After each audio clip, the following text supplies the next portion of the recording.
बात करते हैं नवमांश कुंडली के बारे में। एक छोटी सी डिटेल दे देता हूँ कि काफ़ी लोग ये कंफ्यूज होते हैं कि लग्न कुंडली देखना सीख लिया है, तो अब नवमांश कुंडली कैसे देखें? क्या नवमांश कुंडली भी इसी तरह से देखेंगे जैसे लग्न कुंडली देखते हैं, या नवमांश कुंडली को देखने का नियम अलग है?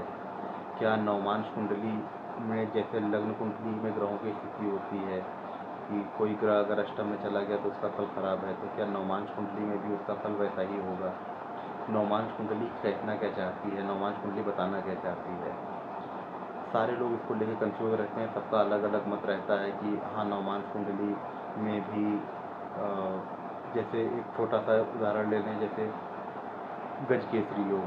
अगर लग्न कुंडली में गज केसरी योग बन रहा है, तो क्या नवमांश कुंडली में भी अगर गज केसरी योग बन रहा है तो क्या उसको माना जाएगा या नहीं माना जाएगा?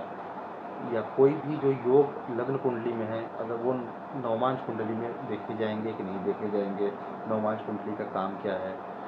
नवमांश कुंडली से सिर्फ पत्नी की ही स्थिति देखेंगे या बाकी स्थिति भी देखेंगे?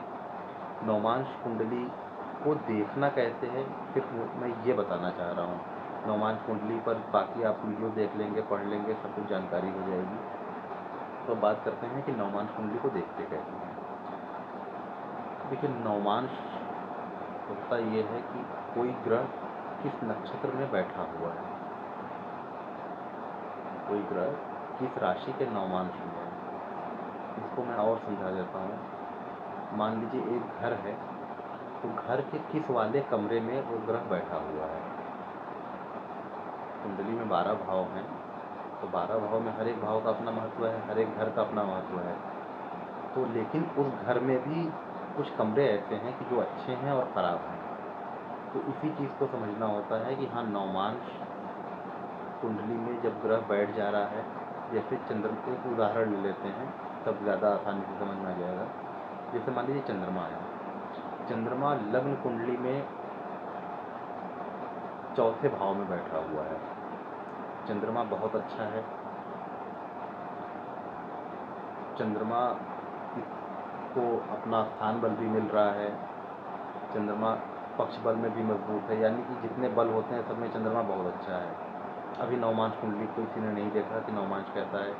आपने कहा कि हाँ, चंद्रमा बहुत अच्छा है, जातक के पास घर होगा, इसकी अपनी ज़मीन होगी, माता से बहुत प्रेम होगा, और काफ़ी सारी चीज़ें आप बताते चले गए जो भी चंद्रमा का फल होता है। लेकिन अब ये देखना है कि चंद्रमा चौथे भाव में है, उसकी राशि भी बहुत अच्छी है। मान लीजिए वृषभ लग्न का चंद्रमा बैठा हुआ है, तो वृषभ लग्न का चंद्रमा है तो उच्च का चंद्रमा भी है और उसको भाव भी अच्छा मिला हुआ है, तो यानी ऐसा जातक बहुत अच्छा होगा, बहुत सुपीरियर होगा, उसकी सोच बहुत अच्छी होगी, आर्ट वर्क उसका बहुत अच्छा होगा, खाना बहुत अच्छा बनाता होगा, इमेजिनेशन कमाल की होगी, ड्राइंग, पेंटिंग या कोई भी जो आर्ट एंड क्राफ्ट से रिलेटेड काम होता है वो उसका बहुत अच्छा होगा। लेकिन होगा तो, लेकिन सामने उसमें दिख नहीं रहा है कि हाँ, जो जातक है वो उसका आचरण वैसा नहीं है।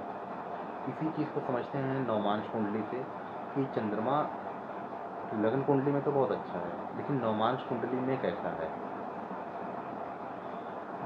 तो नवमांश कुंडली में अगर चंद्रमा, मान लीजिए वृषभ लग्न का चंद्रमा है, तो नवमांश कुंडली में वो वृष लग्न आते आते वो मान लीजिए मकर या धनु लग्न के नवमांश में बैठा हुआ है, धनु राशि या मकर राशि के नवमांश में चला जाता है। तो अब क्या होगा कि चंद्रमा कैसा है, इसी को समझना नवमांश है। इसको एक एग्जांपल से और क्लियर कर देता हूँ कि एक आदमी है जो डीएम है, डिस्ट्रिक्ट मजिस्ट्रेट है, लेकिन वो डिस्ट्रिक्ट मजिस्ट्रेट कैसा है, जो ज़िले का मालिक है या कोई भी अधिकारी है वो कैसा है। अधिकारी है तो नो डाउट उसके पास ज्ञान की कमी नहीं होगी, वो बहुत अच्छा होगा, और उससे हम एक्सपेक्ट भी ये करेंगे कि हाँ, उसका आचरण अच्छा हो। भाई वो जिस कैडर का होगा, जिस कैटेगरी का अधिकारी होगा, उसके हिसाब से हम उसको समझ लेंगे कि हाँ, ये ऐसा है। लेकिन बात अब आती है कि हम ये कैसे जानेंगे कि उसका मेन आचरण कैसा है, वो भ्रष्टाचारी है, घूसखोर है, या ईमानदार है, या कितना ईमानदार है, या कितना घूसखोर है। तो इस चीज़ को देखते हैं नवमांश कुंडली से। तो चंद्रमा लग्न कुंडली में तो बहुत अच्छा दिख रहा है कि हाँ, उच्च का चंद्रमा है, लेकिन जब हम नवमांश कुंडली में जाते हैं और देखते हैं कि चंद्रमा चला गया है मकर राशि में, तो मकर राशि यानी शनि की राशि है, वायु तत्व की राशि है, चंद्रमा जल तत्व है। जल तत्व का तो है और वायु तत्व की राशि में बैठा हुआ है। यानी पानी का काम क्या होता है? पानी का काम होता है बहते हुए जाना, और हवा जब पानी पर टकराती है तो लहर पैदा करती है। तो अगर चंद्रमा बहुत अच्छा है, उसके साथ कोई नेगेटिव चीज़ें नहीं है, तो आपको देखने में बहुत अच्छी लहर उठती हुई दिखेगी। लेकिन अगर चंद्रमा पर कोई किसी और ग्रह की दृष्टि है, जैसे गुरु की दृष्टि चंद्रमा पर पड़ रही है, उसका फल और अच्छा है। तो पानी तो बहुत अच्छे से बह रहा है, लेकिन अगर नवमांश कुंडली जो जिस राशि में चंद्रमा बैठा हुआ, जैसे मकर राशि में चंद्रमा बैठा हुआ है, और शनि भी अगर बलवान हो लग्न कुंडली में, तब वो काम सुनामी का करेगा। क्योंकि शनि बलवान है, शनि अपनी राशि में अगर है, या शनि की राशि में कोई ऐसा ग्रह बैठा हुआ है जो कि उच्च का है, तो राशि का तो प्रभाव पड़ेगा।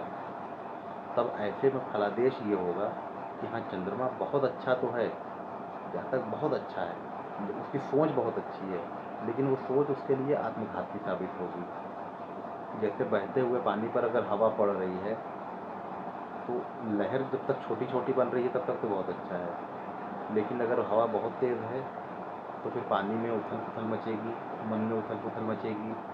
वो इंसान अपने आप को सोच में इतना खो देगा कि बाकी दुनिया की चीज़ें ही भूल जाएगा, अपने आप को भुला देगा। वो कुंभ राशि में बैठा हुआ है तो उसकी सोच एकदम सिमट के रह जाएगी। वो जो भी सोचेगा वो अपनी सोच में डूबा हुआ रहेगा, सोच फैल नहीं पाएगी उसकी। तो बस इस तरह से देखते हैं कि नवमांश कुंडली में कैसा, नवमांश कुंडली में ग्रहों की मूल स्थिति देखते हैं कि ग्रह मेन है कैसे। मंगल अच्छा तो है, लेकिन कौन सा वाला अच्छा है? लड़ने वाला अच्छा है या बोलने वाला अच्छा है? मंगल बहुत अच्छा है, समझ में आ गया कि हाँ, जातक लंबा चौड़ा होगा, हष्ट शरीर का होगा, लेकिन उसका मंगल कितना अच्छा है ये कितना ख़राब है, उसके अंदर क्या छुपा हुआ है, ये हम देखेंगे नवमांश कुंडली से। जैसे एक टीचर है समझ में आता है, लेकिन वो टीचर कितना अच्छा है, वो बच्चों को पढ़ाएगा कि नहीं पढ़ाएगा, स्कूल में आके सोएगा या टहलता रहेगा, बच्चों को पीटेगा या प्यार करेगा, ये हम देखेंगे नवमांश कुंडली से। लग्न कुंडली से देखेंगे कि हाँ, जातक टीचर है, लेकिन वो कौन सा वाला टीचर है, ये हम देखेंगे नवमांश कुंडली से, कि वो धर्म का टीचर है या साइंस का टीचर है, फिजिक्स का टीचर है, बायो पढ़ाता है। ये सारी चीज़ें हम देखेंगे नवमांश कुंडली से। और एग्जाम्पल ले लें, कोई एक ड्राइवर है, लग्न कुंडली में दिख रहा है कि हाँ, ड्राइवर है, बहुत अच्छा ड्राइवर है, लेकिन नवमांश कुंडली में हम जाके हमको ये पता चलेगा कि वो ट्रेन का ड्राइवर है या बस का ड्राइवर है, कार का ड्राइवर है। ऐसा तो नहीं है कि गाड़ी चलाते चलाते इसको नींद आ जाएगी। ये सारी चीज़ें खुलती हैं, ये सारे राज खुलेंगे नवमांश कुंडली से। इसीलिए पत्नी का विचार नवमांश कुंडली से किया जाता है कि सप्तम भाव में जो ग्रह है या सप्तमेश जैसा है, सप्तमेश की जो स्थिति है, पत्नी वैसी होगी मान लेते हैं, लेकिन पत्नी का मेन आचरण क्या होगा, उसकी प्रकृति कैसी होगी, उसका चेहरा कैसा होगा, उसकी सोच कैसी होगी। पत्नी अच्छी होगी ठीक है, लेकिन अच्छे में कितनी अच्छी होगी, पैर दबाने वाली अच्छी होगी या खाना बनाने वाली अच्छी होगी, ये सारी चीज़ें हम जाके देखेंगे नवमांश कुंडली में। तो उम्मीद करते हैं आपको वीडियो समझ में आया होगा। लाइक और सब्सक्राइब ज़रूर कर देंगे, शेयर करिए वीडियो को ज़्यादा से ज़्यादा। आगे ऐसे ही और भी चीज़ें शेयर करते रहेंगे। तब तक के लिए नमस्कार।